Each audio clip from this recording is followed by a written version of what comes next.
Hey guys, so before I start this video, I just have an announcement to make. I know I said I was going to start a new project on October 1st. Unfortunately, I had a couple setbacks. My laptop is in the shop, which is the major one, but also I had a couple medical things happen. I'm okay, everything's fine, but I'm just going to delay that project until October 15th. So not too long, but just a few weeks to get myself back in order. For those of you who don't know what that project is going to be, it is 100 Days of Flute, a la 365 Days of Flute. It's going to be 60 works by living composers and 40 improvs. I do still have some space for some composer submissions, so if you have a piece that you'd like me to play in the project, you can send it to me at robin.makesons@gmail.com, or you can send it to me on social media, and yeah, that's all I have for that. So today I wanted to talk and give my advice for people creating on the internet. And I've talked about this in passing in other videos, but I think having been making videos on YouTube for 5 years and on the internet in general for almost 8 years now, I have a good amount of experience. And while I'm not by no means an expert and I don't claim to be the all-knowing source of everything, I do think that I have some insight into what works and what doesn't, and can maybe help you guys think about things in a different way. So, the first thing is, don't feel the need to make your personality bigger than it is. I see some people like going over the top for videos because they're uncomfortable talking to a camera and they feel like they need to be this big over the top personality. And well, yes, I am very intense and I wave my hands around and like I'm clearly very passionate. This is what I'm like in person. It's not exactly the same, but this is a genuine representation of part of who I am. And I think that is more important than being quote unquote engaging with the camera. If you're talking about things that you're passionate about and that you're interested in a way that you would talk to a friend or someone that you care about, it will be engaging. I find it worse to force it. Along with that, don't feel the need to buy an expensive camera setup just because you think you need to. If you have the ability to do that, that's awesome and be my guest. But I film on my phone. Almost every video you see is filmed from my phone, and a few of them are honestly filmed from my laptop because of logistical issues. I don't have an expensive camera, I don't have expensive lights, I just do with what I can because I don't have a ton of money to invest in this stuff, and it's hard. I do have mics and I do have some of the recording equipment that I need so that I can give composers really good recordings, but I found it was better to invest in that than to invest in a camera setup that I don't feel is necessary.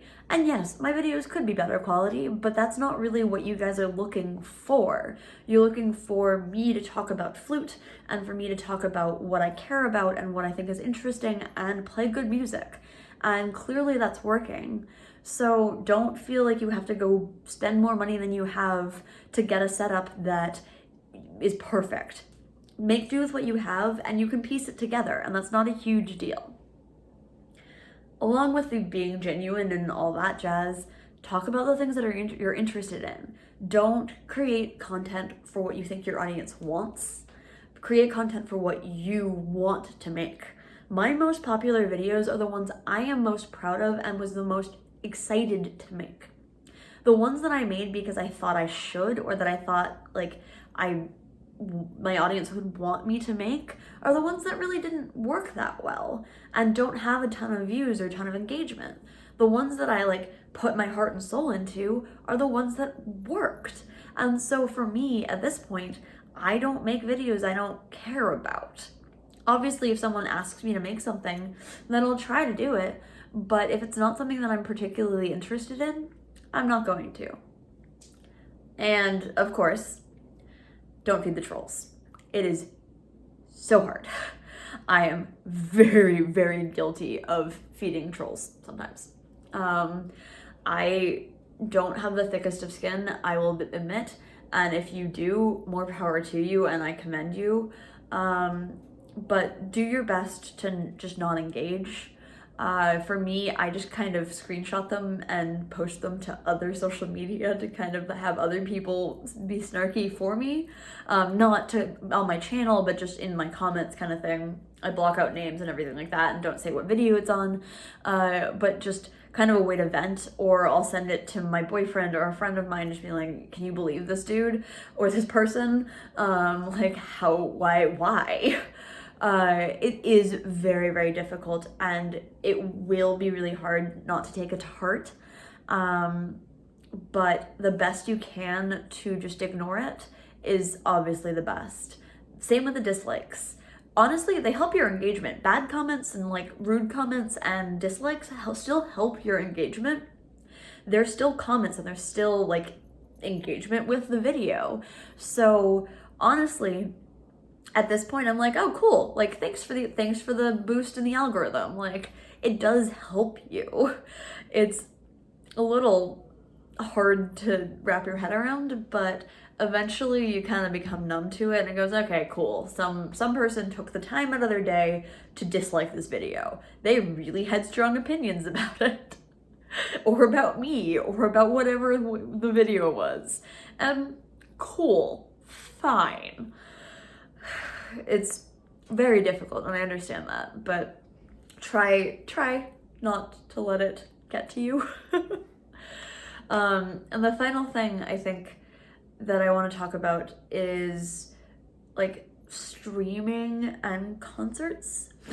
For me, I really prefer seeing content that isn't just a